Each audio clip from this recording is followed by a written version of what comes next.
Good afternoon. My name is Lynn Roller, and I am the co-chair of Art History in the Department of Art and Art History here at UC Davis. And it is my distinct pleasure to welcome everyone here this afternoon for our annual Templeton Colloquium. We have an extremely interesting and varied program here. We are ranging across geography. We are ranging from architecture to painting and many things in between. Before we get started on the program, I just wanted to say a few words, a brief comment on the nature of the colloquium and our generous donor for whom it is named. This is the fifth of our annual colloquia named in honor of one of UCD's most generous patrons of the arts, Mr. Alan Templeton.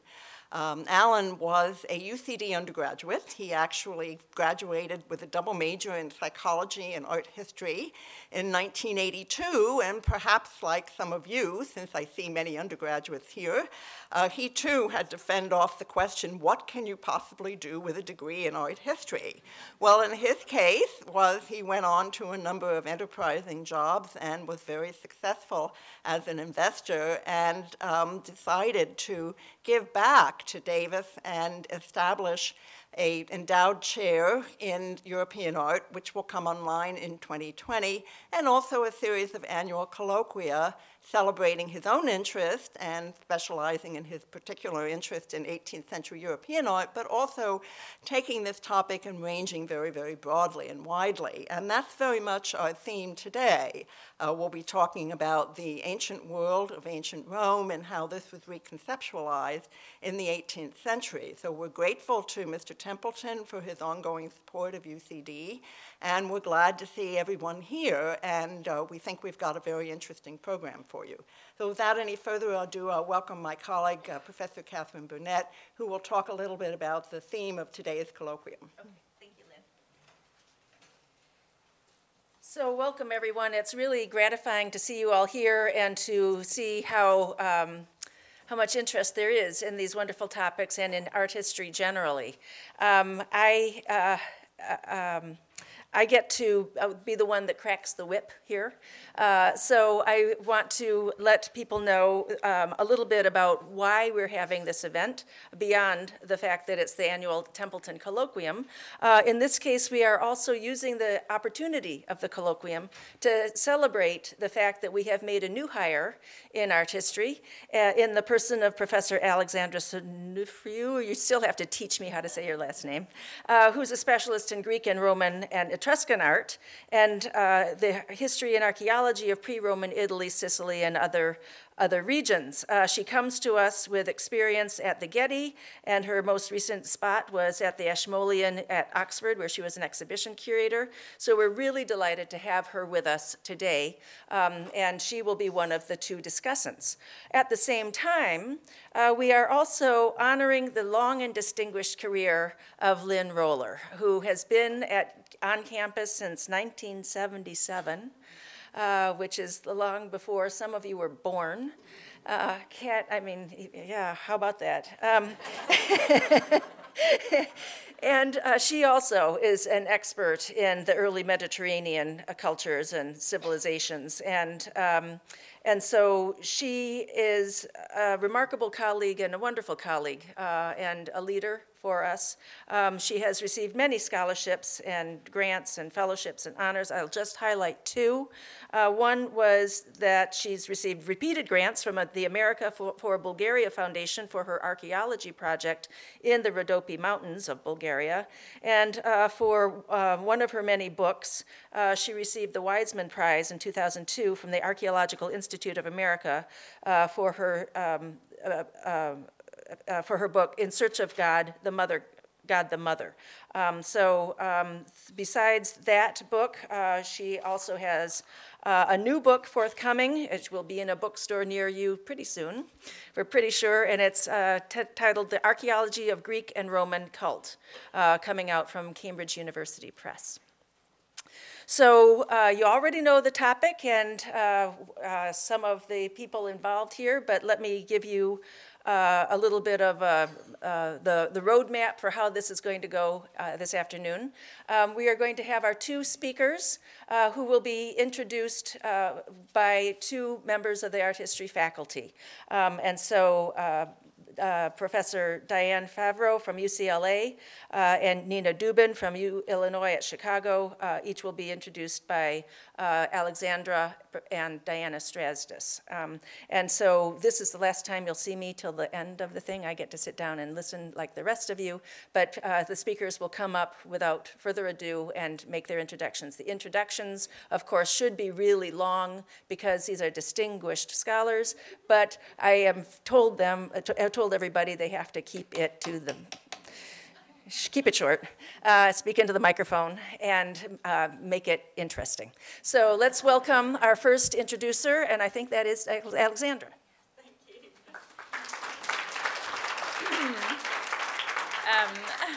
Thank you very much, Catherine, for introducing me. And it's a great pleasure to see so many of you here this afternoon, and an equally great pleasure to introduce Professor Diane Favreau and welcome her here to UC Davis. Now, I trust that she has felt at home here so far this afternoon, as she herself is both a product and a part of the UC system, having attended both UC Santa Barbara and UC Berkeley, and she is currently Professor of Architecture and Urban Design and the Associate Dean of the School of Arts and Architecture at UCLA.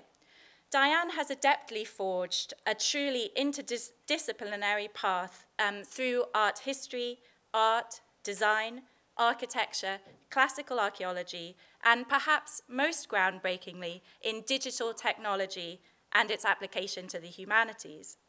Diane's research interests span from the ancient to the contemporary, from the urban space of ancient Rome to gender in architecture and methods of architectural history. And I'll mention just two of her major publications here: Streets, Critical Perspectives on Public Space, and The Urban Image of Augustan Rome. But her influence is perhaps most keenly felt in her pioneering application of computer modeling to the ancient world. As founding director of the UCLA Experiential Technology Center, Diane has led projects such as Digital Karnak, Rome Lab, and Augustan Rome that integrate archaeological and literary evidence with 3D models to create visualizations of ancient cities and spaces. These visualizations stimulate both archaeologists and ancient and art and architectural historians to reconsider our assumptions and think seriously about the experience of urban space in antiquity, as well as bringing to life the inhabited space of the ancient Romans for a wider audience, from students to the general public. So we're very grateful to have her here this afternoon, and very much looking forward to her talk, Wall, Stone, and Column, Process as Power in Augustan Rome. Thank you, Dan.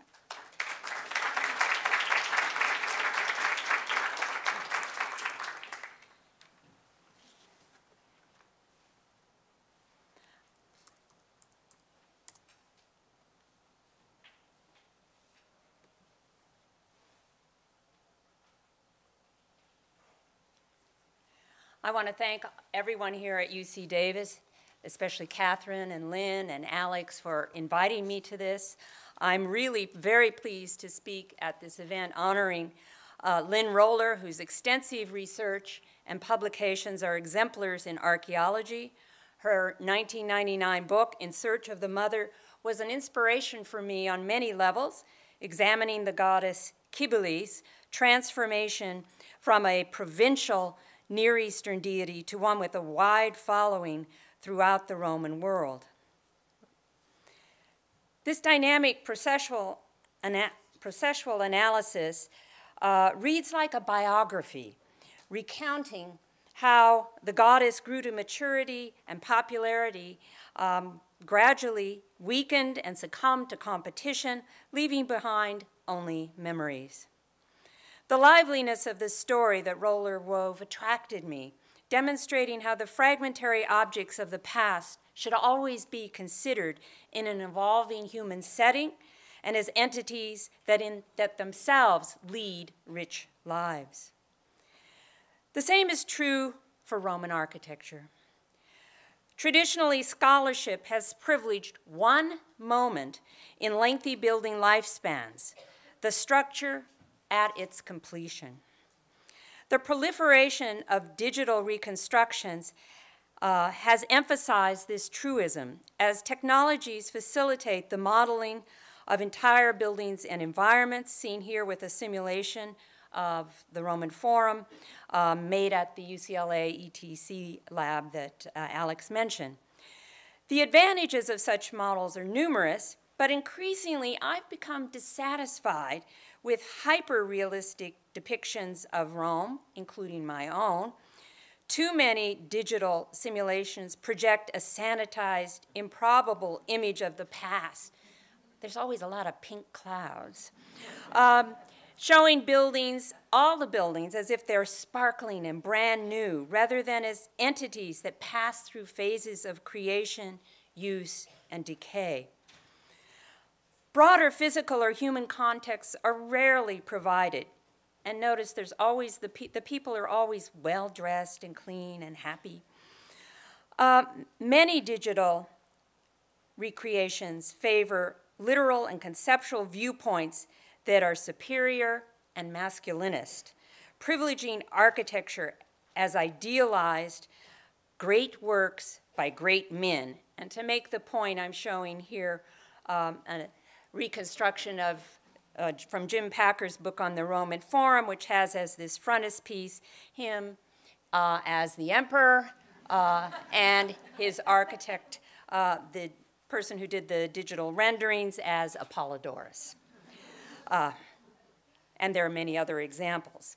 In effect, I think hyper-realistic simulations are leading us into what is known in the computer-generated and robotics as the uncanny valley, which is where computer-generated figures or robots come to look so much like human beings that it's creepy. You know, it's sort of like wax museums. So this kind of hyper-realistic depiction of Roman buildings as finished works of art rather than occupied, living, evolving creations is for me problematic. I think we should think of them as always in the process of becoming, just like the lives we live ourselves. As a case study today, I want to explore the formative period, the early life of the projects in a specific location over a short duration, namely Rome during the career of the so-called first emperor Augustus, roughly 44 BCE to 14 CE. Augustus was an expert manipulator. He reconfigured traditional republican offices, holding many simultaneously, in order to fashion an imperial power structure, sound familiar? And touted republican family values to justify creation of a dynasty. Adopted by Julius Caesar in his will, Augustus drew on his father's renown, but also learned from his failures. Caesar's Trumpian, heavy-handed proposals for enormous building projects, such as rerouting the Tiber River, appeared self-serving and dictatorial even to Romans of his day. Augustus took care that his own undertakings were within well-established, justifiable architectural frameworks, even though they were large and opulent. On his deathbed, he claimed to have found Rome of mud brick and left it of marble. The notion of a perfected marble cityscape composed of idealized buildings has proved enduring. In fact, it's become a trope, and I'm just showing you one image, which is a sculpture of New York by Yukata Son from 2009. This kind of conceptualization of the ideal marble city has derailed us from thinking about the genesis and early life of buildings in their cultural and physical contexts, which, as Roller has shown us, presents a more accurate biography. To make the point today, I want to consider how the process of building associated with three essential building features reinforced Augustus's overarching goals by looking at the wall, the stone, and the column. During the Republican period, city walls encased and defined urban environments. Fortification circuits stood as urban icons, and the role of city builder was a marker of leadership. In the 1st century BCE, Augustus appears in art and literature as heir to the great city builder Aeneas, Trojan ancestor of the Romans. In Virgil's Aeneid, which was commissioned by Augustus, the poem opens with a lengthy description of Aeneas watching the construction of a new capital city by the Carthaginian queen Dido. And here's the passage, quote, Aeneas admires the mass of the city, once just huts. He admires the gates and the noise and the paving of the roads. Eager, the Carthaginians press on in their work, some to extend the walls and to fortify the citadel and to roll up stones by hand. Others to pick a site for a house and to enclose it with a trench. They select laws and magistrates and a sacred senate. Here some men excavate the harbors. In other places, the deep foundations for theaters, and they cut out huge columns from rocks, fitting adornments for future shows, unquote. The passage precisely describes the activities necessary to transform a city of huts into a civilized capital. With the erection of stone walls and the carving of columns, equal importance to the selection of laws, magistrates, and the Senate. Simultaneously, they described the bustle of construction. The bustle of construction in this passage recalls the flurry of building going on concurrently in the city of Rome. But there was a problem with associating a city wall with Rome. By the end of the 1st century, the city on the Tiber had long extended beyond its earlier walls, which are enclosing the darker brown on this slide. Shaping an imperial vision, Augustus did not wish to place limits on either his power or the extent of his capital. Quite the opposite. In the Aeneid, the god Jupiter prophesies the creation of Rome. Romulus will found the walls of Mars and call the people Romans from his own name. I've fixed no limits or duration on their possessions. I give them empire without end. Actual city walls, especially those of a capital, implied both external threats and limitations. The Augustan poet Ovid pointedly writes, the extent of the Roman city and the world are the same. In other words, the borders of the empire are the walls of Augustan Rome. While a confining city wall was antithetical to the Augustan propaganda, the process of constructing one was not. Wall building provided rich associations. Great skill and forethought were needed to design wall circuits, to cut, transport, and move heavy blocks. Organizational prowess was necessary to organize large teams of workmen. These could only be deployed by a great leader. Wall construction emerged as an activated visual metaphor for Augustan Rome. In this colorful painted frieze from the Columbarium, several men lift finely drafted large blocks of white squared stone as a divine figure looks on approvingly. The crisp rectangular forms of the blocks indicate the use of hard stone, maybe marble, and the impossibility of humans lifting such weighty stones draws attention to the effort. By emphasizing process, such images projected nuanced meanings for city wall building. The obvious implication is that with careful thought, strength, skill, collaboration, and divine sanction, great achievements are possible. A similar scene appears in a frieze of white Luna marble found in the Basilica Aemilia in the Forum. Among the various workers, one has been tentatively identified as Cicero. This famous politician had offered to work for Augustus during a period of shifting allegiances. Though he was ultimately proscribed and executed, his possible inclusion here may be a purposeful attempt to reinforce themes of collaboration and unification. Through collective effort, again, the well-joined stones bond to form a city wall, just as Rome's citizens were coming together to build a stronger, restored republic under the guidance of a beneficent leader. Here's a close-up of Cicero. Animated process rather than finished buildings also informed Augustus's famous claim to have materially transformed Rome. The use of costly marble signaled wealth, expanded trade and cultural competition and power. Contemporary poets described the new buildings of their day as gleaming, sparkling. Artists depicted temple walls of crisply carved, dense ashlar blocks seen from low vantage points. These lead one to envision Augustan Rome embellished with new hilltop temples glistening in the sun, seen by residents looking upward to their broad sides. Here's another example from the Areopagus.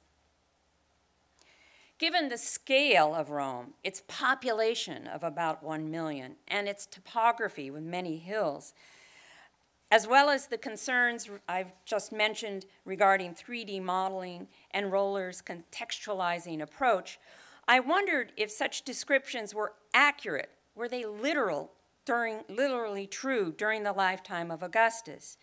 Did the contemporary experience and number of marble interventions justify the emperor's boast that he had materially transformed the city? To answer this question, the ETC lab created a simulation of Rome and conducted a series of experiments using procedural modeling, and I'm happy to explain what that is in greater detail to anyone. This is an approach to create 3D urban models relying on rules to generate forms. In other words, you write a text describing the rules for the building rather than actually building it in a drawing or in a 3D model. These rules are then used to generate forms, which allows you to rapidly generate and regenerate alternative versions. Every time you change a rule, you can regenerate the entire city. Since the research goal was to interrogate the pan-urban impact of Augustan projects, that is the big picture, we chose to depict the structures as massing models, simplified forms, broadly color-coded by material and distribution in space and time. In other words, we eschewed hyperrealism, showing marble buildings by Augustus and his followers in a single color. Marble buildings are pink, and I did that consciously. Those of travertine are in a lighter gray and of unbaked brick or brown. To provide a more accurate context, we showed buildings under construction as yellow and slightly larger than their actual footprint because the construction machinery and cranes and all of that took up more space. To provide a more accurate context, we experimented with displays of infill buildings, shops, apartments, houses, etc., which have left hardly any trace, and these are shown in gray.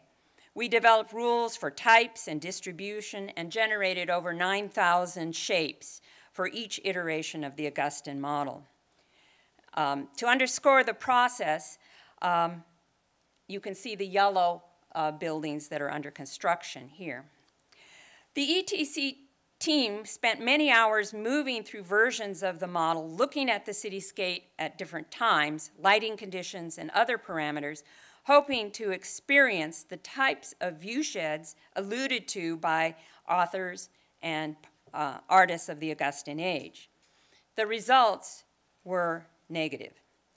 Rome's buildings in pink here, the marble buildings, are visible in most models, but if you add infill buildings and the topography, they become very hard to see. Look, this is a view from on top of the Pons Aemilius.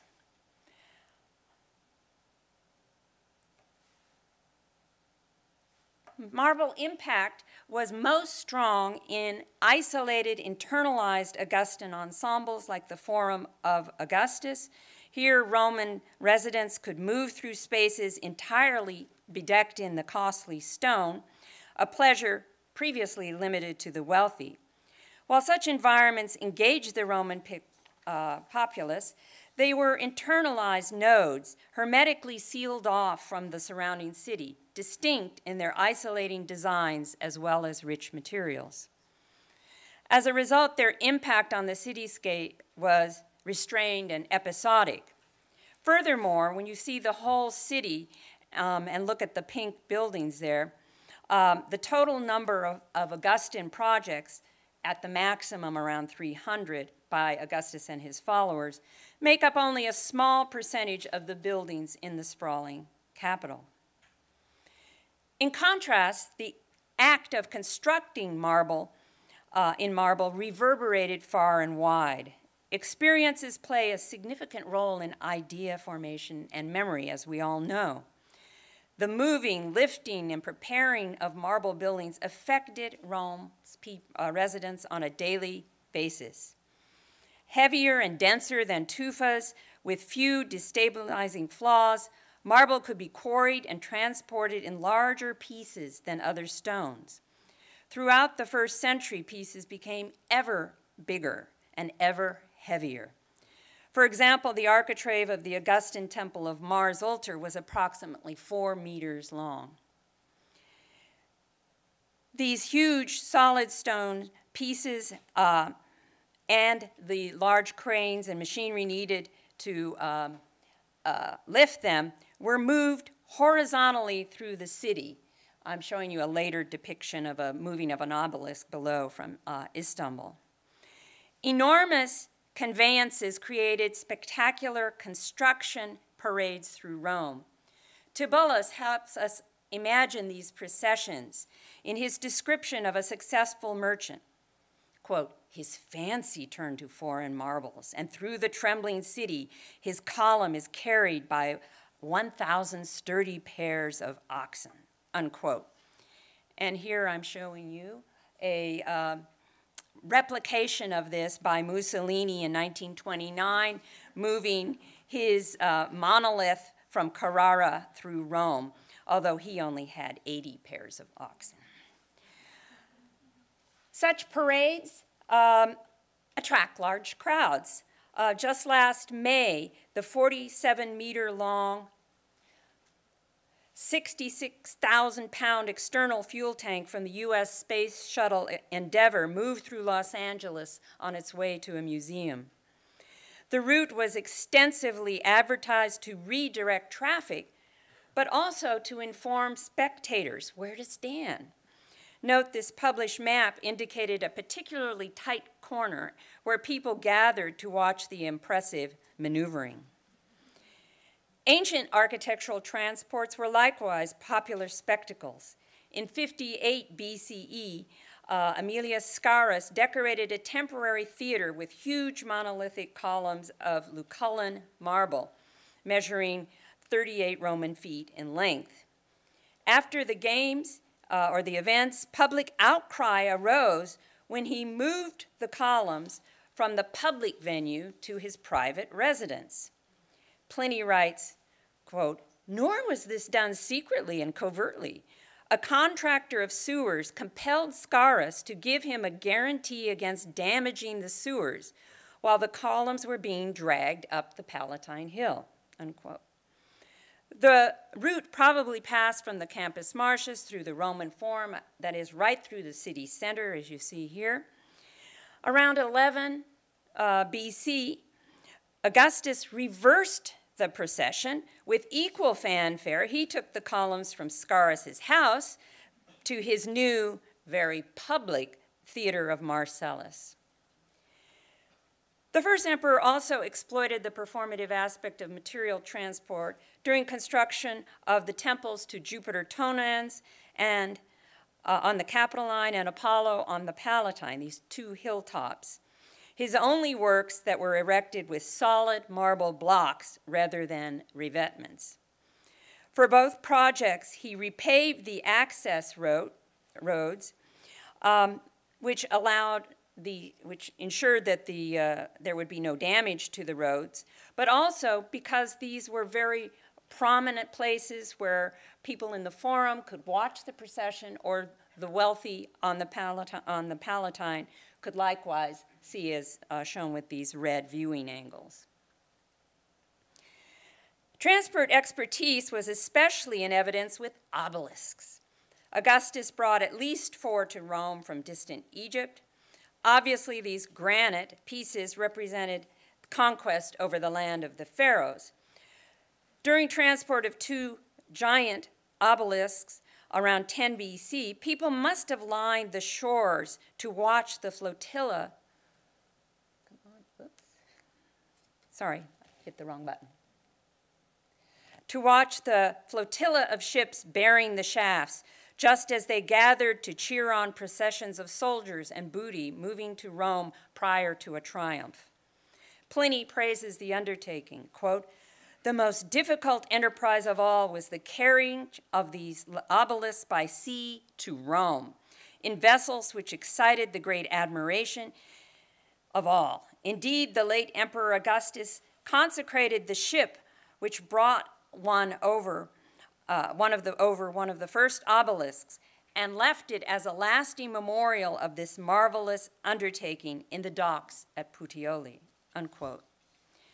And here again, I'm showing you Mussolini flotilla bringing an obelisk for one of his projects in Rome.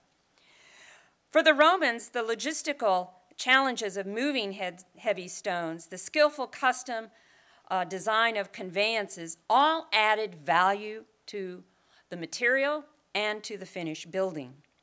Every resident of Rome, regardless of class or education, could admire the achievement, even if the quarrying, transport, and maneuvering of large stones were transient and in some cases distant undertakings. Like the parades of building materials, the activities associated with marble construction was both disruptive and entertaining. At worksite, laborers and pedestrians jostled for space amid towering piles of materials and cranes with guy ropes extending in every direction.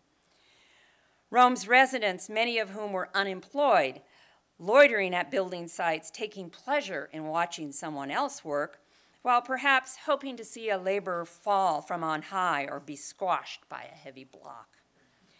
Piranesi captures the bustle and interest of spectators at construction sites in this 1705 print showing the raising of a monolith. The increased use of marble altered the types of work underway at construction sites. Though stone pieces were usually roughed out at quarries to lessen shipping weight, the precise joining of blocks and finishing of decorative elements occurred on site, creating clouds of marble dust. And I find it fascinating, in later years, the Romans instituted the first known laws for dust abatement. A worker finishing a stone is shown on this relief of possibly showing a contract put up by a contractor for the Augustan rebuilding of an amphitheater at Capua. The Romans admired such machinery as the treadwheel crane lifting a heavy monolithic stone. The technical sophistication and size of equipment needed to lift large marble blocks contrasted overtly with the insubstantial scaffolding used for brick building in Rome. And I'm comparing brick construction to scale to the kinds of large-scale projects that were undertaken under Augustus. There's also an association between these kinds of constructs and military subjects. Large-scale equipment like lifting towers, on the left showing you a lifting tower for an obelisk in the campus marshes, derived from war towers like that on the right. Relief from the Via Cassia in terracotta shows a general and a trophy, military trophy, with a flying victory flanked by, on either side, by wrench cranes lifting squared blocks for massive walls. While interpretations of this scene vary, the inclusion of a building act affirms a militaristic association. Building was ongoing and inescapable in Augustan Rome. The procedural model clearly shows the numerous building projects underway simultaneously, the yellow.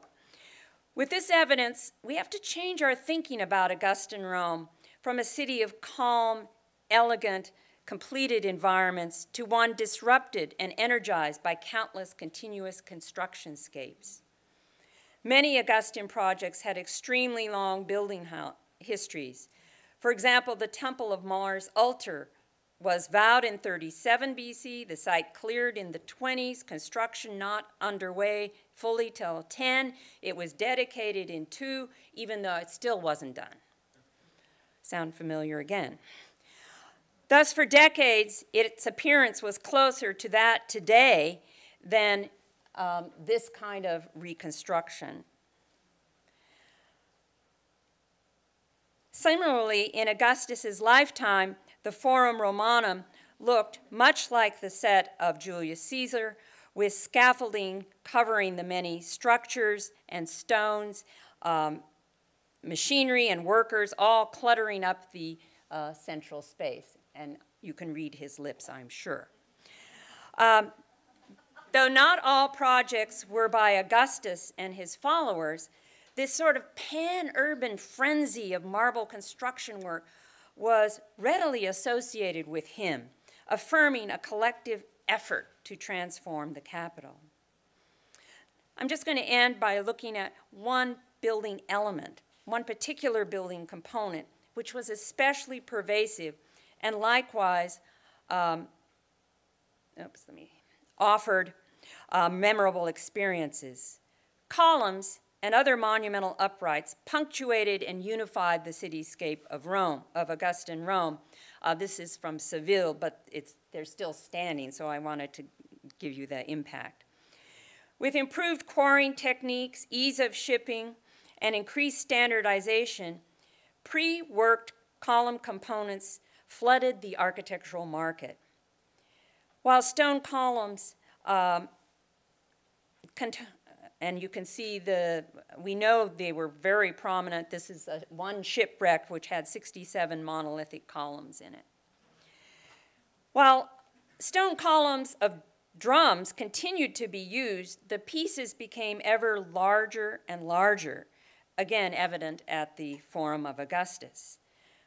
Strong in compression and capable of being quarried in large pieces with few flaws, marble stimulated the use of monolithic columns. Strabo, writing in the Augustan age, noted, quote, "At first the quarries produced only small pieces, but now on account of the Romans' wealth, large monolithic columns are taken out," unquote. Monoliths required less surface finishing than columns composed of drums and conveyed stability, endurance, engineering expertise, and unity. While columns, of course, existed in Rome long before Augustus, the sheer number erected in his lifetime, with many of sparkling marble, was impressive and meaningful. His ally Agrippa claimed to have ornamented waterworks in Rome with 400 columns in a single year. Augustus's association with this building element was strong. He rebuilt the Temple of Quirinus with 76 columns, the same number, ultimately, of his lifespan.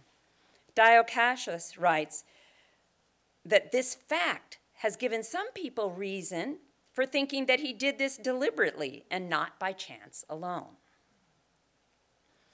Throughout Rome, single uprights drew attention as embellishments to fountains, to theaters, supports for statues, and effective billboards. Among significant examples is the towering column of yellow Numidian stone, almost 20 feet high, erected in the Forum to honor Augustus's adopted father, Julius Caesar. Columns were also aligned to form columnar screens. Porticos, and this is showing the distribution of porticos in Augustan Rome, were second only to temple in frequency among the project types undertaken by the first emperor. This architectural form provided much bang for the buck. Columnar walkways were popular as providing shade. They could be erected comparatively quickly and at a lower cost than other building types, unifying the city's appearance and extending her marble footprint. Porticos regularized street fronts, surrounded and appropriated pre-existing buildings, and also isolated new Augustan environments from external contamination. The ongoing construction of porticos filled the city with positive displays of building activity, what we would call today infrastructure propaganda. The experiential impact of building porticos literalized Augustan themes. Portico columns are composed of individual distinct elements that work together. They create a strong, unified construct, as shown here in a relief from Capua. Also viewed obliquely along street fronts, columnar rows coalesce visually into a single wall, as seen in these paintings from Oplontis. Residents walking through Rome experience the columns as their architectural alter egos, distinct individuals who collaborate with purpose and order. Plutarch wrote, "The city is a living thing." By shedding the fixation on the completed appearance of Roman structures, we gain insights into the potent confluence of lives in progress. And you're seeing here the changes to Augustan Rome, melding one into the other. So this confluence of lives in progress, from the lives of Rome's residents to those of Roman buildings. During the many years of Augustus's reign, this message was legible to plebeians and patricians alike, as they reveled in the collaboration and leadership necessary to build walls, as they marveled at the engineering skill evident in the transport, lifting, and finishing of marble stone, as they dodged large wagon loads of architectural pieces, as they wiped marble dust from their eyes, and experienced the proliferation of columns and their unifying optics.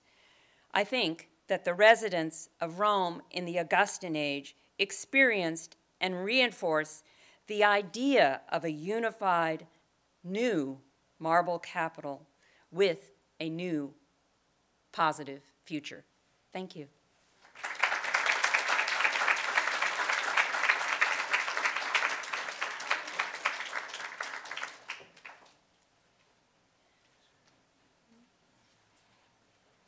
Let me get hers up.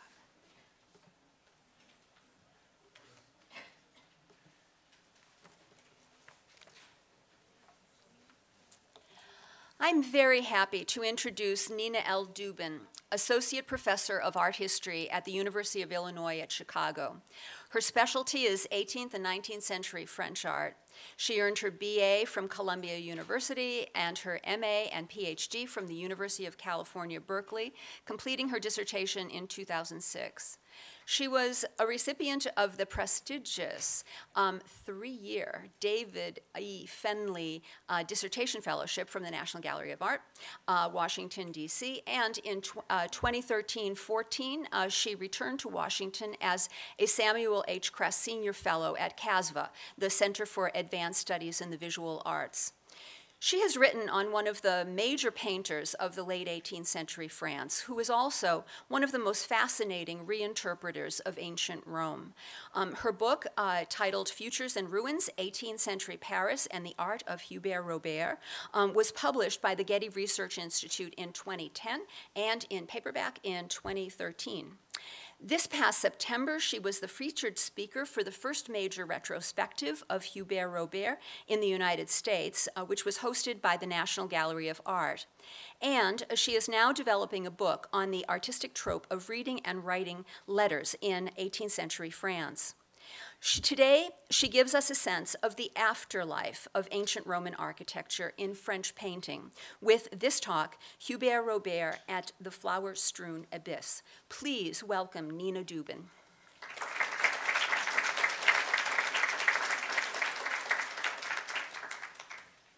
Thank you so much for that very thoughtful introduction.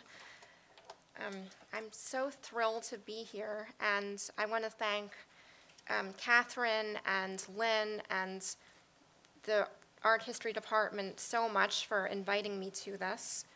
So it'll become clear to you that I am not a specialist in either Rome or architecture or antiquity, but I have long been interested in this painter, Hubert Robert, who is sort of my view, my lens onto precisely those subjects. And I just learned so much from Diane's terrific talk, and I'm pleased to say that I think there are some very interesting intersections between our two papers, and it's so clear to me that Robert was onto something, because I think, in fact, 18th century Paris is really very self-consciously marching precisely in the footsteps of Augustan Rome in ways that I hadn't yet realized. So thank you already for making me aware of that.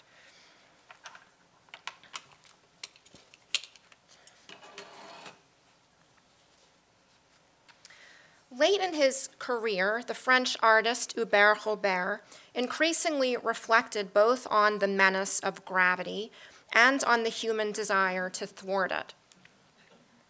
The work above is one such example, a depiction of a man tumbling from the heights of a triumphal arch to his death, literally heading for an open sarcophagus. The painting treats the well-worn theme of the imprudence of those in love. The gallant shepherd has scaled the ladder at left and gathered flowers from the perch of the towering monument, a feat presumably intended to impress the woman below. In a moment, his body will be no more intact than the ancient shards abandoned at the monument's base.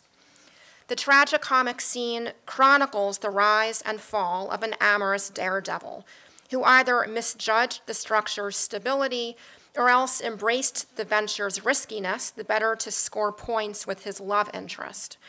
Yet the picture also turns its spirit of gentle mockery inward. As a capriccio, a fictive landscape featuring monuments reminiscent of the Pyramid of Cestius and the Arch of Constantine in Rome, the work engages in its own feat of gravity defiance. Whimsically reimagining and recombining Roman as well as French monuments remains a hallmark of Robert's practice throughout his career. The example above features an assembly of the French capital's monuments, including the Pont Neuf, the Porte Saint-Denis at left, and the Louvre behind it. The picture is one of many by the artist that present Paris as a new Rome, as a city in the throes of remaking itself in the image of its ancient predecessor, a capital possessed of all the monumental magnificence that Piranesi imagined in his own capricci of the eternal city. Yet the work's assertion of neoclassical grandeur, of stone and stability, is belied by its sketchy handling, its overall effect of imprecision, which renders the monuments as yielding as the waters of the Seine. The view hesitates between solidity and its disillusion. Robert's reliance on atmospheric effects like sunlight and shadow to convey a sense of mass and volume renders the edifices less things of substance than optical events, thus surrendering them to the play of values that we conventionally associate with the Rococo, those of fluctuation, of shifting appearances, of instability. The work's monuments are hardly more grounded than the buoyant deities who glide through the works of Boucher and Fragonard, as exemplified in the latter's portrayal of Cupid, the love god, as master of the world. This collision in Robert's late work of buoyancy and groundedness, of flights of fancy and the tug of gravity, was not simply a matter of divided aesthetic loyalties between those categories we have traditionally defined as the Rococo and the Neoclassical. Instead, as I shall propose, his art registered the uneasy confluence of these seemingly opposing drives within the very culture he inhabited. Robert's capricci mark a pan-European fixation with an ideal of the unconfined, of things on the move. As it happens, a similar point might be made of Casanova's memoirs. What makes the memoirist relevant here is less the mythologized terrain of his love affairs than his chronic itinerancy, his status as an unmoored wanderer, perpetually journeying from one European capital to the next. Personifying the decadence of a fading court society, Casanova also marked the advent of a globalizing economy. Bills of exchange, newfangled credit instruments, enabled Casanova's weightless jaunts across European borders, unencumbered by metal specie, just as his performance of credibility facilitated his rise from the lowliest of origins to the apex of high society. Similarly, Robert's views of Paris meaningfully dwell on the transit of things. This fictive view of the city's monuments at left, unlike the one at right, endows its architectural subjects with the patina of enduring solidity. Nonetheless, the Capriccio's hyperbolic claim to the rootedness of its monuments confesses the very anxiety about gravity that it ostensibly denies. Such works comment on an unfolding movement to re-engineer the French capital, a campaign that incited Parisians of all stripes to advocate proposals for urban renewal, many of which involved relocating some monuments and leveling others.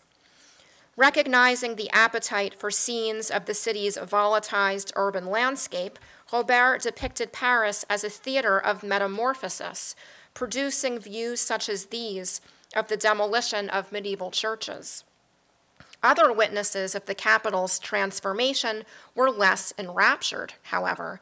Commentators bitterly contrasted the ancient cult of monuments to a modern delight in destruction.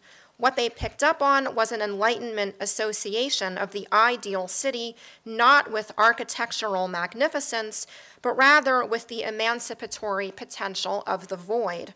Proponents of such a vision imagined Paris emptied of all obstacles to the movement of goods and people, as a metropolis that would resemble the fluid order of the Seine. Parodying the will to deracinate the city's monumental order, one critic complained that Parisians might as well be obliged to construct their houses on wheels.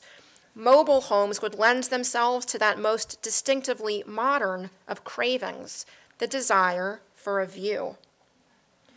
Our critic caricatured the hunger for a panoramic view in 1787 in the midst of the removal of the buildings that lined the Seine's bridges. Robert's pictures above juxtapose the familiar face of Paris with the abstraction of the impending unknown. At right, the presence of the medieval structures at the other ends of the bridge exists in suspenseful relation with a defamiliarized urban landscape. The picture at left, with its fishing boats and laundry barges, floating mills and water pumps, depicts the city's age-old habits, even as it captures their obsolescence. We witness in both paintings a standoff between the pressures of gravity and the desire for escape from the weight of the past. This balance is concretized, for instance, in the remains of a classical portico on the Pont Notre Dame. Let me see if I can get this right here. which formerly served as the entryway to a water pump now draped in shimmering dust. Likewise, the classicizing, frieze-like presence of the two horses immobilized at center in the painting at right bears on our sense of the painter as vacillating between the aura of the eternal city and the effervescence of a modernizing capital. This effect is echoed in Robert's view of the construction of the School of Surgery, featuring the neoclassical monuments enveloped in sunlight and scaffolding. The grandeur of the Corinthian temple front is counterbalanced by its sun-drenched look of derealization. Smoke from the burning vapor at once contrasts with and melts into the structure's luminous surface. Robert thus enforced a kind of premature ghostliness upon an unfinished edifice designed to showcase the triumphant migration of classicism from Rome to Paris. We might compare the painting to this fanciful view of a home built for an opera singer, pictured in a celestial setting, graced by goddesses and putti.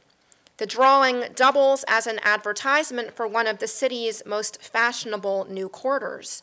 The cloud-swept landscape hints that the appearance of grandeur is one of spectacle without substance. The 1786 drawing well emblematized its subject. For that very year, the residence fell victim to the financial reversals suffered by its proprietor, and its enchanted quality quickly withered. Painting and drawing alike treat the city's prosperity as potentially ephemeral, as stable facades obfuscating a risk economy, and likewise the capital's transformations incited pride as well as disquiet. The chronicler Louis-Sébastien Mercier described a city teetering between opulence and decadence, wealth and bankruptcy. Chateaux, he wrote, rise from the earth at the speed of asparagus and last for a moment. Everywhere one sees nothing but houses for sale. Mercier's account echoes Casanova's own observations of Paris, which he described as the bubble capital of Europe. Here, he remarked, there is no reality, there is only appearance. How appropriate that a city associated with the rise and fall of reputations would feature as its coat of arms a ship. After all, Paris resembles a vessel which only asks to move and which demands wind, and whatever wind may be blowing is good, unquote. Casanova was not alone in associating Paris with the elements of wind and vapors, of the insubstantiality of a bubble economy, one sustained by the illusions of credit. The memoirist's sentiments have echoes in Robert's depictions of the capital. Both apprehend the city as fundamentally unmoored. It is no coincidence that in period imaginations, credit ran counter to the laws of gravity.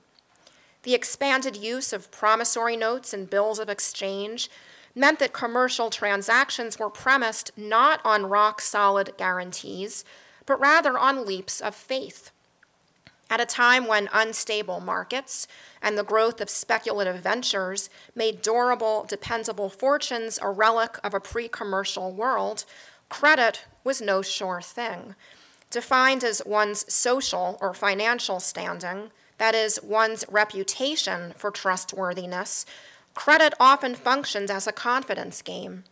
The insecurity of a credit-infused building economy pervades Robert's urban views, such that his School of Surgery presents the appearance at once of a shiny new monument and of a ruin in the making. Analogously, as Casanova himself acknowledged, my fortune, though apparently ample, had no solid foundation. The 18th century is saturated with tales of spectacular discredit, one of which is related in this watercolor by Robert. What seems at face value a genre scene unfolding in a rustic setting, in fact allegorizes the downfall of one of the most prominent members of court society, the mistress of Louis XV, Madame du Barry. Following the king's death, the unpopular countess was swiftly banished from Versailles. Emblems of her inglorious fate include the donkeys, as well as the shovel behind her enacting her forced departure. The wheel leaning against the wall evokes the wheel of fortune that had catapulted her to the summit of privileged society, only to chuck her back down, much to the scorn of the overhead spectators. We might add to this the ladder at far right, vehicle of both ascent and descent. Ladders play a prominent role in Robert's art. In The Accident, the ladder invites us to imagine the soaring ambition of the male subject who sought to raise the value of his own stock in the eyes of his love interest, only to see it plummet. However commonplace, ladders in Robert's art serve as a kind of locus of reflection on life in the age of credit. We might productively contrast the ladders that recur in his early Roman views with those that appear in his later works. In the former case, ladders are devices for archaeological discovery. In the drawing at right, produced during the artist's time in Rome, ladders facilitate the recovery of a buried history. The antiquarians have employed the ladders so as to explore the temple of Vespasian's upper reaches, and yet it is noteworthy that they cast their gazes downward. Parisian panoramic view seekers, these are not. Robert's explorers have come to commune with the laws of gravity, the secrets of the past, the chambers of history. Generally speaking, ladders serve the opposite purpose in pictures post-dating Robert's return to Paris after he spent a decade as a student in Rome. The picture above, from 1781, captures the fire that had recently destroyed the Paris Opera. The painting depicts the conflagration at the Palais Royal as witnessed from a window at the Louvre, but so exaggerated is the distance between the two monuments that the picture provoked laughter. One critic noted that the dwarfed figures wore the dress of Italian peasants, leading him to surmise that the work depicted the catastrophe from a distance of several thousand miles. The picture ironizes the desire for an overhead view, which has prompted the figure at far right to survey the scene unsteadily from the heights of a ladder. The fact that Paris is given the look of Pompeii, that the fire bears the memory of ancient calamity, adds to the work's satirical character. In a sense, the ladder climber's obliviousness to his own endangerment mirrors concerns about the consequences of neglecting the lessons of the past. According to prognosticators, Paris was doomed to suffer the same fate as antiquity's vanished cities. Such apocalyptic visions coincided with economic unease, with the fear, as we have seen, that fictive wealth had superseded real assets. Robert's painting, laden with memories of Rome, lightheartedly warns of the contemporary prospect for decline and fall. A ladder does similar work in this painting of 2 years later, an imaginary view of the Roman studio of an antiquities restorer. At upper left, a figure stationed precariously at the top of a ladder attempts to pass flowers to a woman on the balcony above. The viewer is invited to admire the playful juxtaposition of this couple and the marble one just below them of Cupid and Psyche, shown locked in passionate embrace in the midst of other famous antiquities. The couple's tense interaction interrupts the retrospective reflections occasioned by the antiquities below, directing us to the prospect of misadventure. Likewise, their risky exchange mirrors their obliviousness to the law of gravity, as evidenced in the ruin's crumbling ceiling. Like the architectural subjects captured in Robert's suspenseful urban landscapes, the couple's rise ineluctably poses the possibility of a fall. The painting was one of several that Robert produced in the 1780s that could be said to culminate in The Accident. Such works treat the theme of the rise and potential fall of a man in love, an adventurer on a quest to acquire a gift for his female love interest, whether in the form of flowers or, as in the case at Wright, a bird's nest. The token of affection lies just beyond the safe reach of the procurer. In the drawing above, the potential cost of life and limb is signaled by the fall of the climber's hat. Less clear is the object of the child's pursuit. Perhaps he is simply rehearsing his athletic prowess before a female audience. Whatever the case, judging by such unpropitious details as the wizened tree and the overturned vessel, it seems only a matter of time before the youth loses his grip and, like his counterpart at Wright, goes toppling after his hat. What I wish to claim for these works is that, like Robert's Parisian views, they belong to a culture that might best be described as obsessed with its own gravity disorder, a condition manifest not only in the volatile arena of credit, but also in the delirium of love, the subject of such pervasive preoccupation in the 18th century. It is not accidental that in 1780s Paris, epicenter of frenetic uncertainty, Robert would take up the theme of a lover's potential mishap, for the folly of love had long furnished audiences with a shorthand means of coming to terms with the dawning ethereality, the manias, fads, and bubbles of modern existence. Indeed, bubble-blowing cupids became a favorite subject at the same time that bubbles first accrued their financial meaning.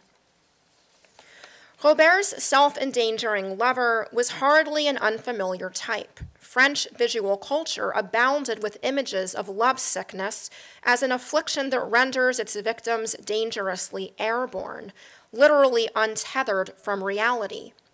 Fragonard's winged cupids reflect the mischievous power of the god of love to disseminate delusion, just as the bubbles surrounding the infant deity emblematize love's fragility.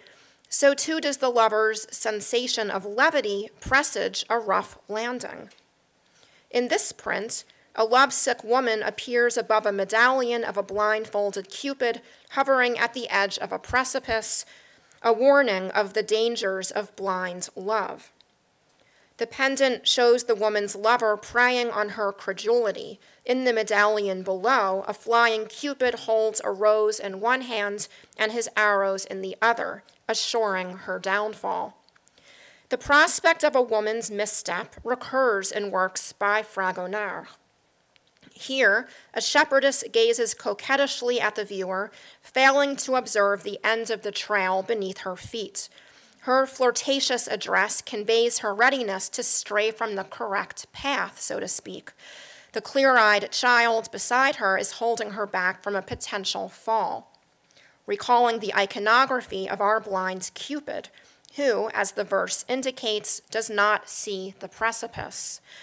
To be in love was to be in exile from the realm of reason, imprisoned by the forces of fantasy, to have one's head in the clouds, and thus necessarily to be poised for a fall. For this reason, the Abbé de Chaulieu described the imagination as a beguiling goddess who leads its victims to an abyss strewn with flowers. Just such a flowery precipice appears in painting and print above, exemplifying the inseparable pitfalls of love and an overactive imagination. Strikingly, the dangers of Eros bore a close resemblance to those of credit. In early modern culture, the perils of the one are often employed to illustrate those of the other. The characters in Marivaux's comedies, to cite one example, live in fear of mistakenly trusting in a suitor's credibility. Cupid's powers were matched by those of that other supreme deity of the day, Fortuna. Franken's painting above illustrates the destabilizing dominance of the goddess, a seductress who teeters upon the globe, her dispensing of favors dictated by nothing more substantive than the direction of the wind. Works such as these revisit a long-standing cultural obsession with Eros as existing at odds with a gravity-bound rational order. Suspended in midair, Robert's suitors recall a lover's delusions of weightlessness. What further distinguishes his use of the theme is the evocation of historical memory. Both the painting and the drawing beside it take their inspiration from Virgil's third eclogue, in which a shepherd describes having procured a dove's nest for his beloved. The drawing features a Latin verse from Virgil inscribed on the stone at lower left. Translated, it reads, "So you not for yourselves build nests, O birds." The utterance served in Robert's day as an admonition to creators not to produce for their own glory, but rather for the good of the future. The artist makes light of the saying by illustrating the generosity of birds that build a nest only to have it be pilfered by a man in love. Yet the verse also evokes the uncertainty of things to come. In my remaining time, I want to argue for the inevitability in 1780s Paris of an iconography that pitted love against gravity. For it so happens that 1783, the date that Robert exhibited the painting above, was a landmark year in the history of human flight. Designed by the brothers Etienne and Joseph Montgolfier, the first hot air balloon crossed Paris. Beyond finally fulfilling the desire for a panoramic view, the balloon rides that followed for the first time transformed the age-old dream of human flight into a euphoric reality. The print at right invites reflection on the politics of ballooning. It captures flight made possible by middle-class ingenuity, a man-made flying contraption rising meaningfully above the head of the monarch, prefiguring the revolution's imminent reversals of fortune. Other prints caricatured the ballooning mania as a bubble, one that readily lent itself to an iconography of the gaseous and the windy. Windmills recur in such prints, as evidenced in the work at right, which also features at bottom a circle of bubble-blowing cupids. The print at left lampoons its high-flying subjects as propelled by their own fumes. However comical, such objects channeled a legitimate anxiety about the inflated expectations aroused by aviation. Etienne Montgolfier himself sought to cultivate belief in the prospect of commercial trade conducted by aeronauts. He even planned an experimental trading voyage whose success only required that the winds remain constant.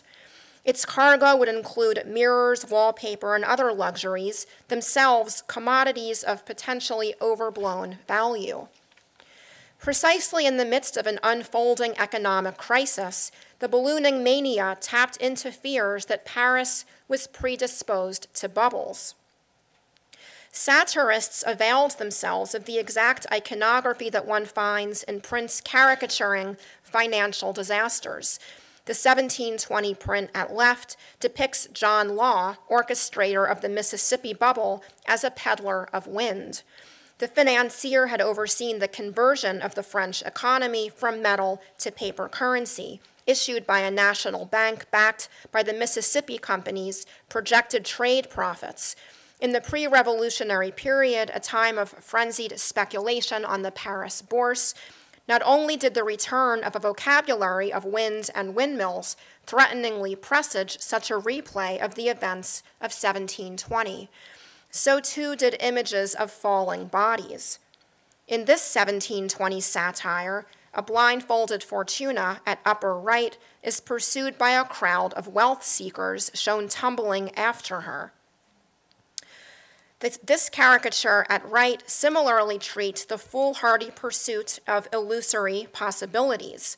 In this case, an accidental aeronaut, having lost his pants, wig, and bonnet, hovers in the air en route to destinations unknown. His suspended status aptly indexes the activity of the Paris stock market itself, at a time when the difference between a speculative venture's potential for skyrocketing growth and its likelihood of vertiginous freefall was anyone's guess. This airborne protagonist was a serially recycled favorite, reappearing here on a fan. The figure of the hat-bereft subject may have even left an imprint on Robert's visual memory.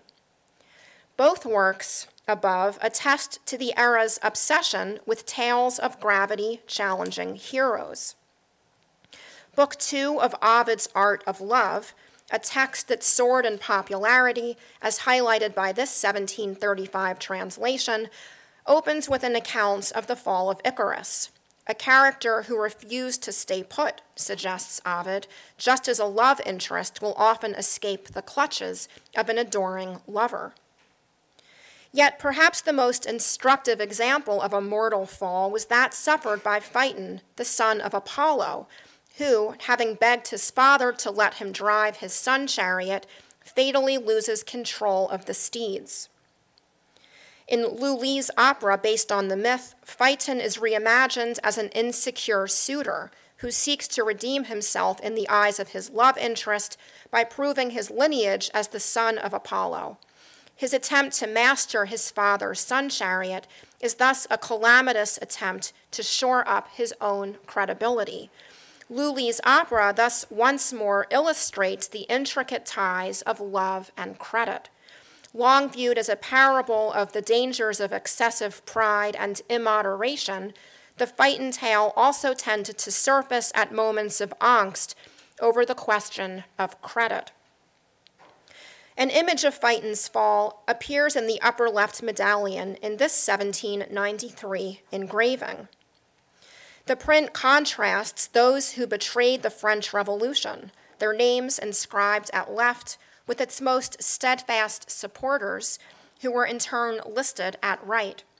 The upside-down figure of Phaeton clashes with the upright embodiment at center of France, flanked on either side by personifications of truth and nature.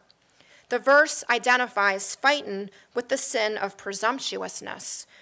By summoning Phaeton to embody the revolution's traitors, it also underscores his association with the dangers of ascribing credibility to those who least deserve it. 1793, the year of the engraving's production, marked the high points of apprehension over whether the French Republic would succeed in realizing its lofty ideals or fall far short of them.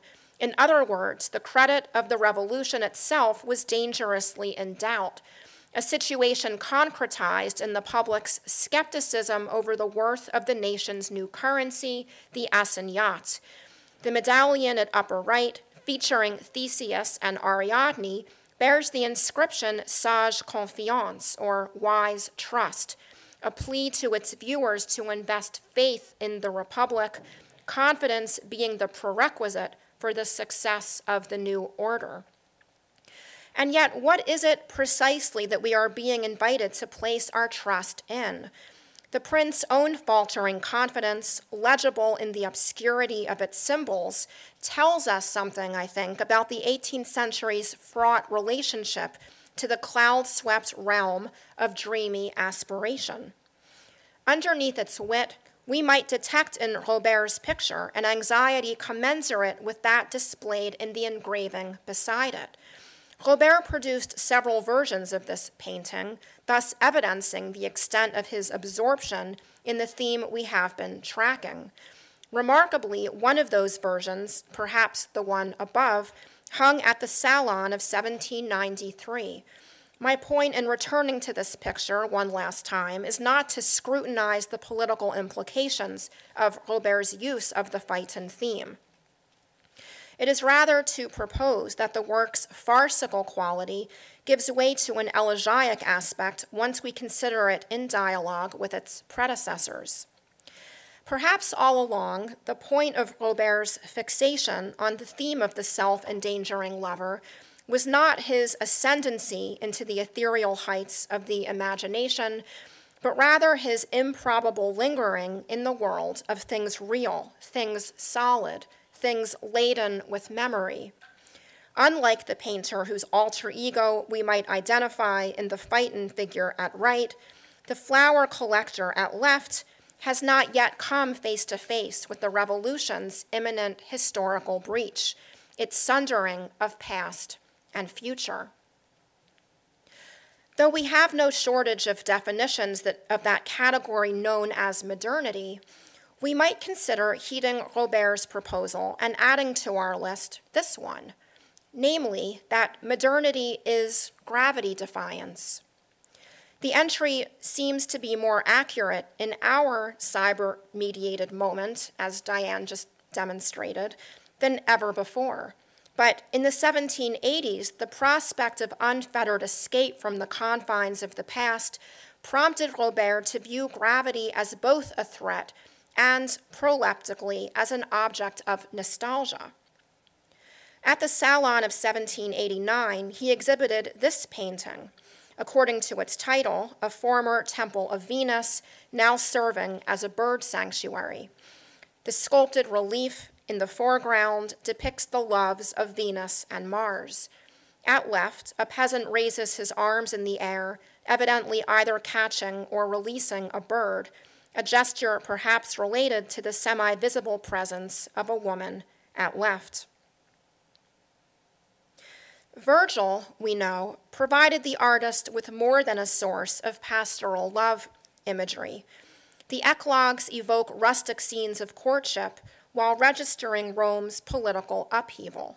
The inscription, "So you not for yourselves build nests, O birds," recalls Virgil's own pilfered property, the confiscation of his father's land in the wake of Rome's civil wars.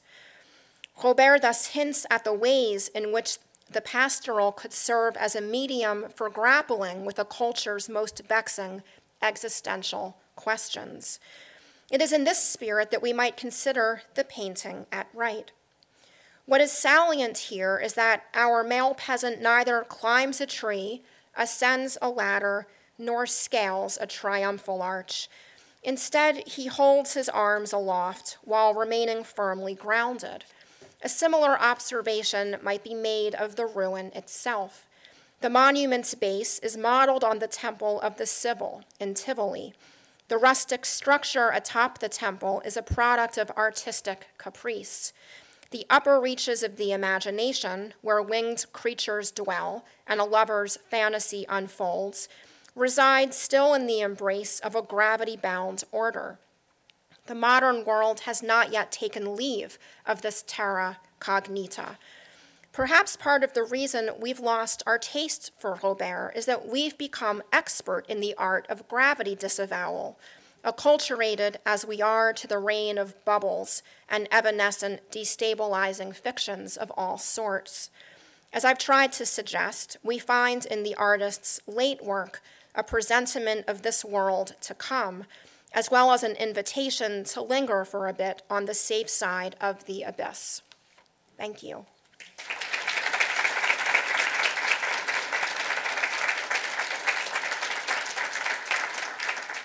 Wonderful. So now I'm going to invite the speakers to go ahead and have a seat over here, and also the discussants, and Lynn Roller. Okay, thank you very much. Can everyone hear? I guess I have to talk while holding down the button. I'm going to keep... Thank you, Diane.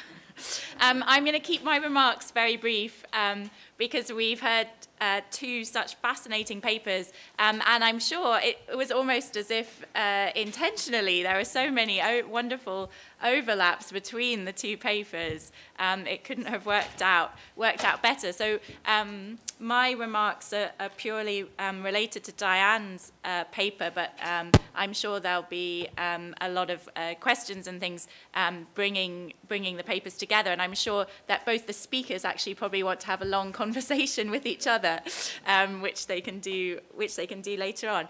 So I was just going to make 3 quick points, taking us back to Diane's paper. So just firstly, and these are just very short observations, but so firstly, coming from a museum background myself, I've always been very much in tune with this idea of the biography of the object and the different life stages that an object passes through from when it was made in antiquity, its ancient use, its rediscovery, and then its display in a museum. But I have to admit, I never really considered before applying that to a building and thinking about the life of architecture, of the built environment. And I always kind of consider a building in just one of its phases, and that's normally its kind of finished or its ideal finished phase. And so just thinking about how I can myself and for discussion, taking into account more those stages of creation and then decay for architecture.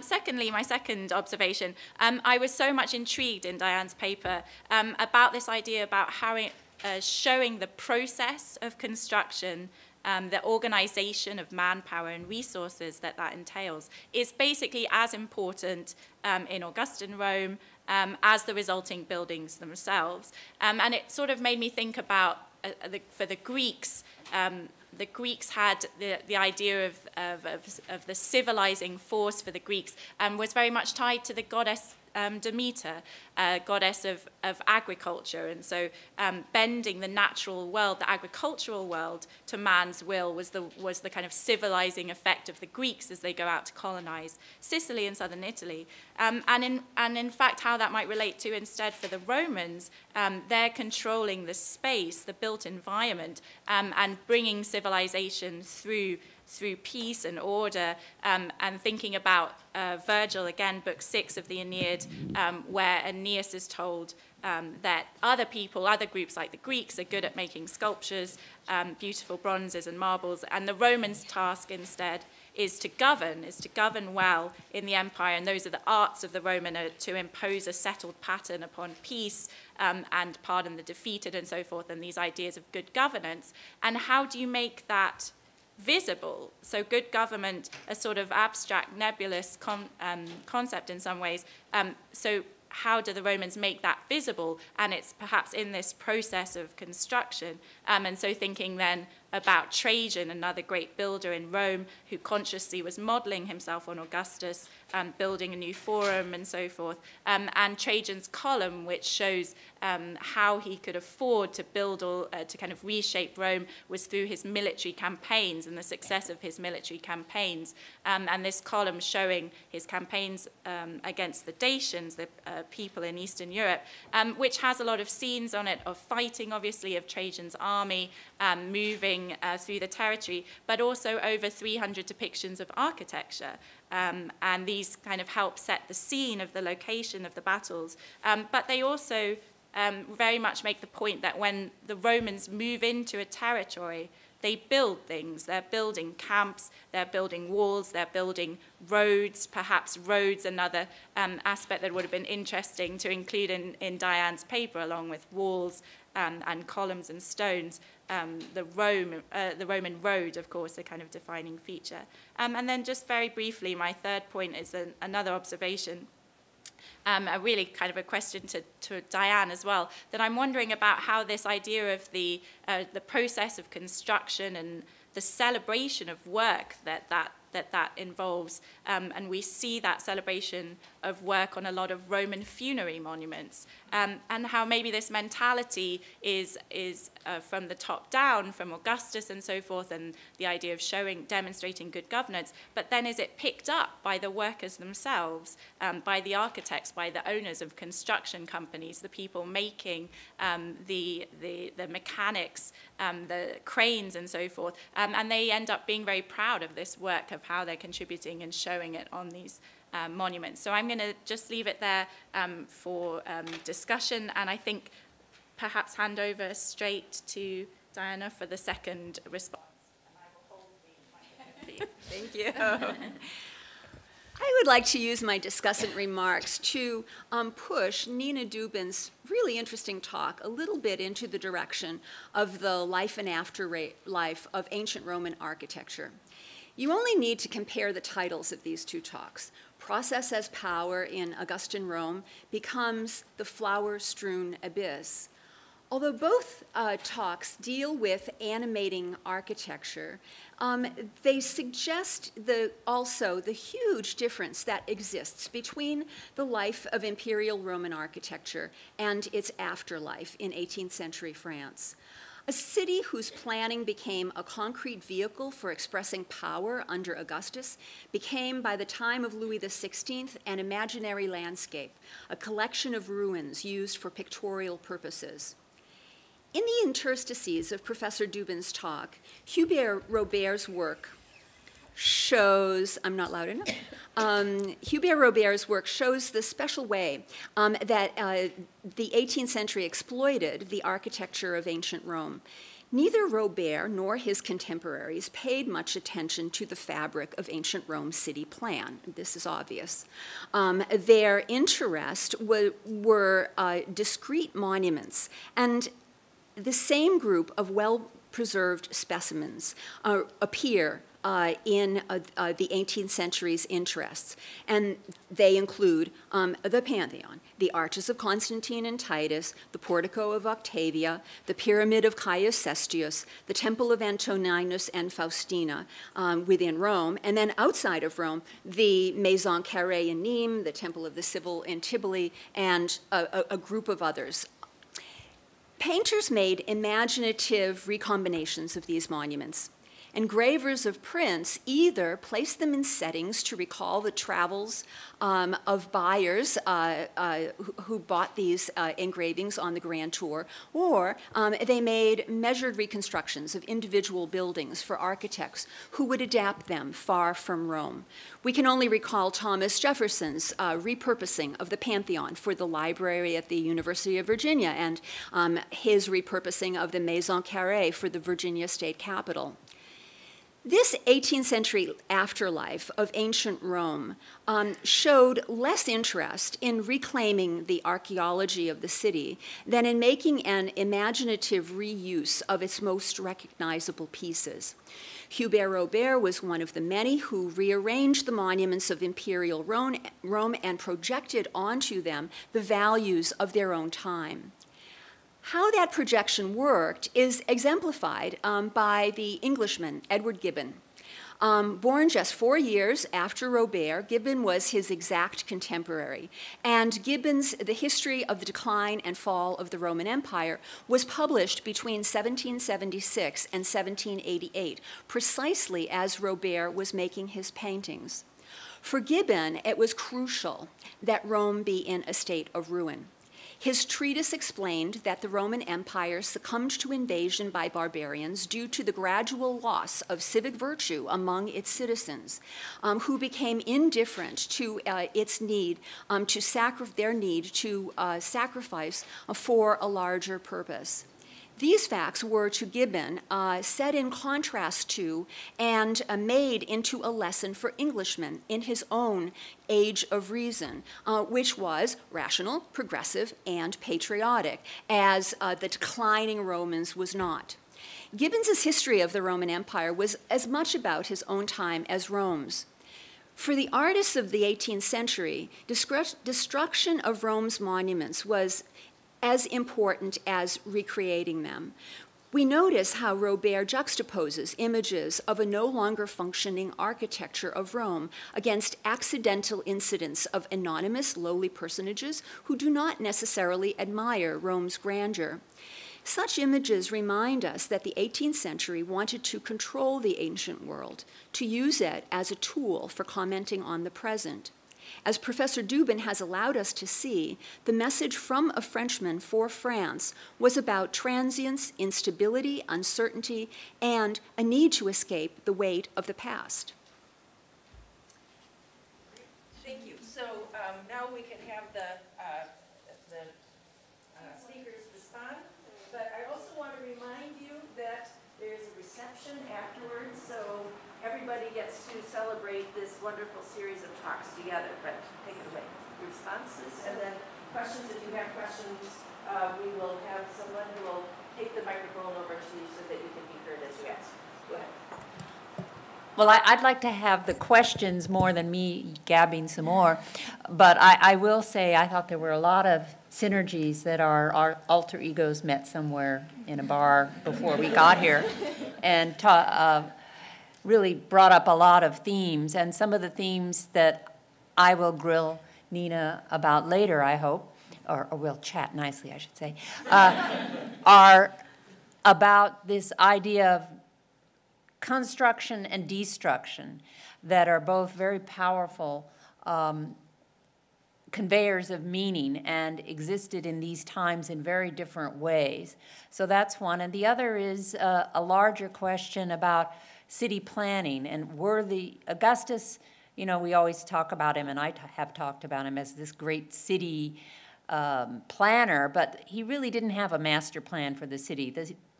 If you look at his buildings, they were responses to disasters or fires or floods or something like that, rather than setting out like we do today, a 5-year plan. And whereas the images in Paris, about which I don't know even 1/1000th of what Nina does, the idea is seen there to have a more comprehensive notion of of transforming the city, a plan for shaping the city. And that contrast to me was very fascinating.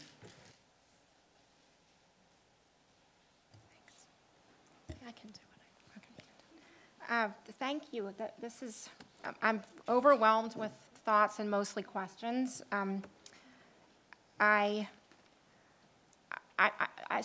did several years ago write this book, which was completely about Hubert Robert's urban views of Paris, which are, as I argued, very much in dialogue with these ideas about to what extent is contemporary Paris following in the footsteps of Rome, Rome considered to be a site, as Diana just pointed out, as the kind of quintessential, among other cities that come to embody this notion of decline and fall, which of course Gibbon popularizes.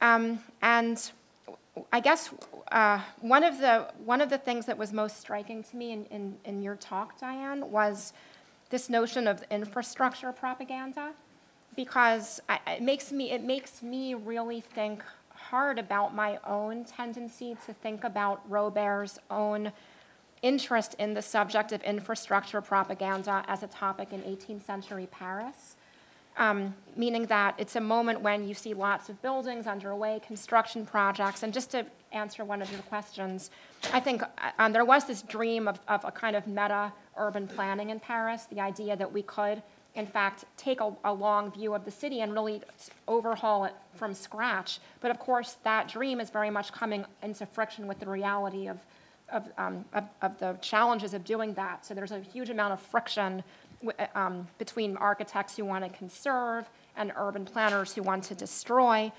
But I think Robert has a really very strong interest in buildings that are incomplete and that also resemble ruins. And the way that some of the pictures that you showed of Rome unfinished also look like Rome as a ruin.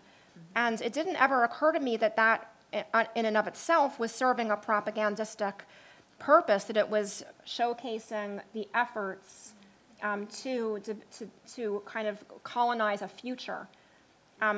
Because I'm so alert in 18th century Paris to the ways in which I think Parisians like Mercier, who I am interested in, were responding to a city that was constantly being unmade, undone, as opposed to something that seemed like it was really going to culminate in a kind of pristine, finished urban landscape. I'll just raise one more thing that came to mind while you were talking, and that is I really appreciated your analysis of the economic forces that were going on at the time and how these played into the imagery. And a subject I want to look at more are the laws, the civil cases that went on about destruction, because there were laws against destruction, which means obviously destruction was going on, so they had to have a law to stop it. And what was that meaning? So I think you've given me a nice model for bringing something else like that in the social context into it, the analysis. I bet there are questions from the audience. Please raise your hand. We'll get you the mic.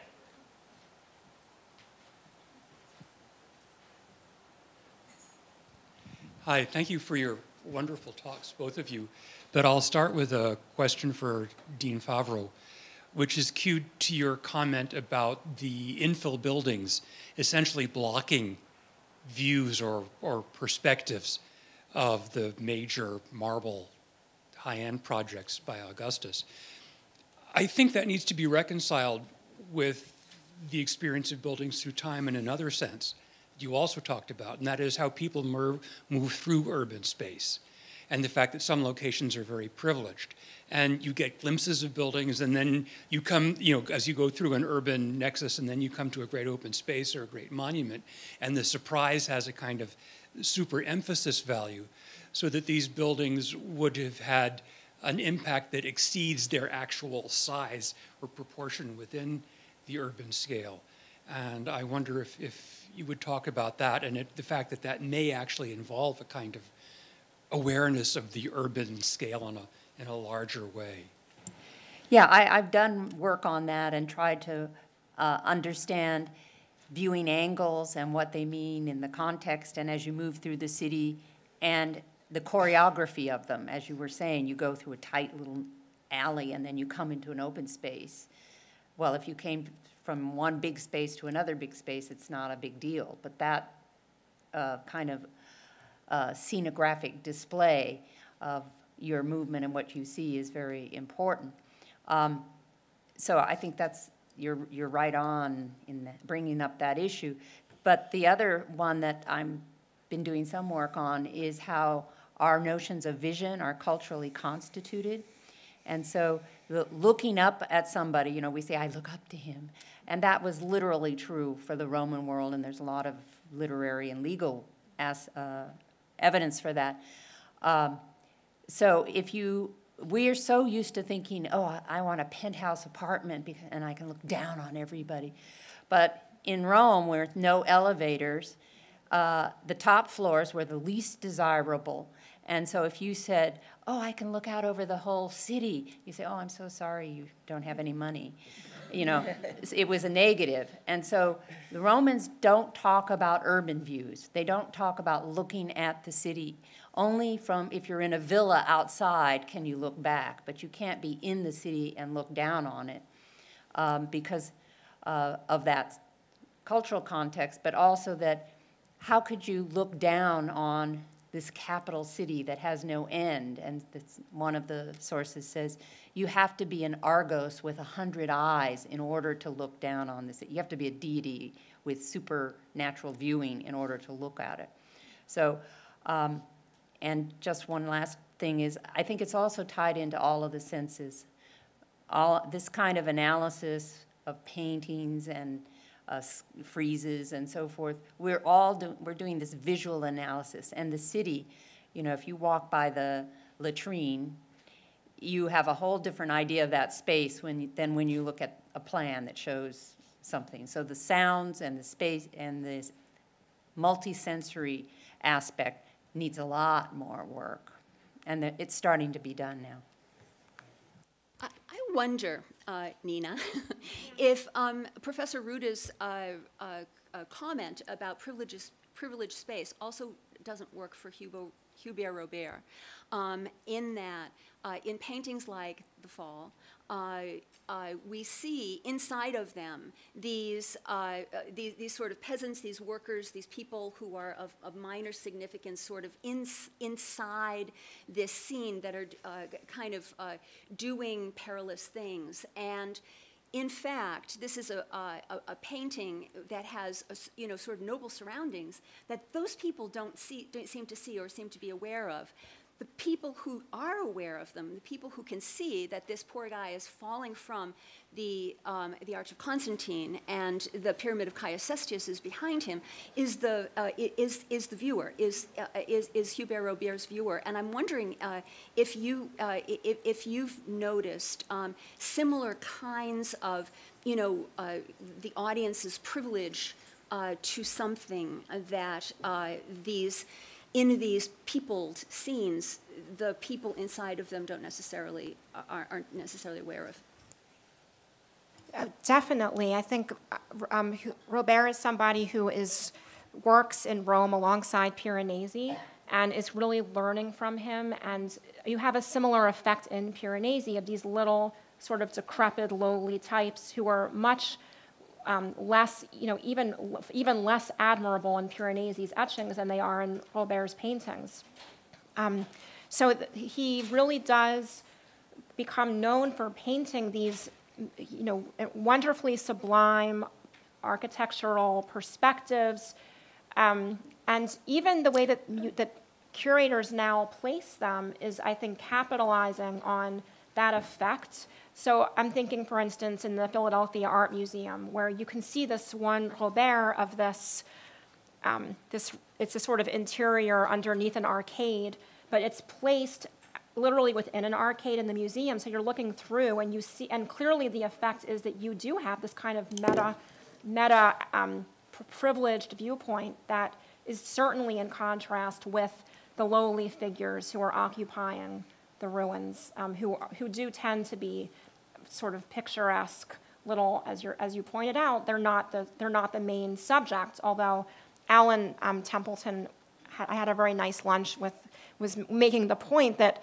he, was really not a great draftsman, wasn't quite able to pull off anatomy and human structure, and so I think had his own reasons for wanting to compensate and become an architectural landscapist. While I have the mic, I will just say one final thing, which is that while I completely agree with what you said in your remarks about Gibbon and the English, I feel a little bit unsure about how much that applies to the French context. This notion of Rome as a kind of sort of almost like a commodified object that has to be a metaphor for ruin and it has to be instrumentalized as a lesson about decline and fall. Robert, because he spent 10 years there, I think really for him it was a very complex, multi-layered, or even multi-sensory, as Diane just said, experience that I don't think could be summed up as a lesson, which is, of course, very much the case of Piranesi, and I think it is true that there is, I think, a way in which certain French encyclopedists like Mariette wanted to talk about Rome and architectural decline, but others like Piranesi, who was really resisting that, wanted to celebrate the complexity of Rome and not have it be so reductive. So I feel as if there is a way in which I want Robert to kind of stand in a bit for the complexity of Rome and not simply be on the side of reducing it to an ideal or an idea of ruin. Great. Are there any other questions? I see one from, right there. Hi, I had a question for Professor Favreau. You mentioned earlier an idea of great buildings built by great men and shaping Rome as that sort of society. So as we've progressed, this idea of gendered architecture seems to have followed us throughout time. Would you say that's because societies are drawing so heavily from Roman inspiration and thus architecture is shaping society, or that our current architecture is reflecting our cultural values still? Well, I think it's that, there's the male superiority through history that hasn't gone away. And in architecture, it's still so dominant, it's disgusting. In architecture schools, student body is about 50-50. Usually, often it's a few percentage points more of women. But the attrition rate for women is phenomenal. And it's in members of the AIA, the architectural AIA, not the archaeological, is about 17% licensed women. It varies depending on the year, but it's very low, and there are a whole number of reasons for that. But the glass ceiling is still very evident. There's only been one woman who got the Pritzker Prize, and when Venturi and Denise Scott Brown are a partnership, and they've been a partnership for their firm all along, and the prize was given to him. And she's very vocal about that, as one can imagine. So I think I'm getting on my high horse about it, but I was hired in a school of architecture because there were no women. There were no tenure-track women in the department, and the university said, you got to change that. And if I drink enough, I'll tell you stories about that. But now I think I've lost the track. Oh, so interestingly, that passage I read about Queen Dido building the city. So, you know, at first you say, oh my God, there's this woman is building the city. This is really cool. And by the end, you know, end of the poem, Aeneas takes over and she's kind of pushed to the side as the city builder.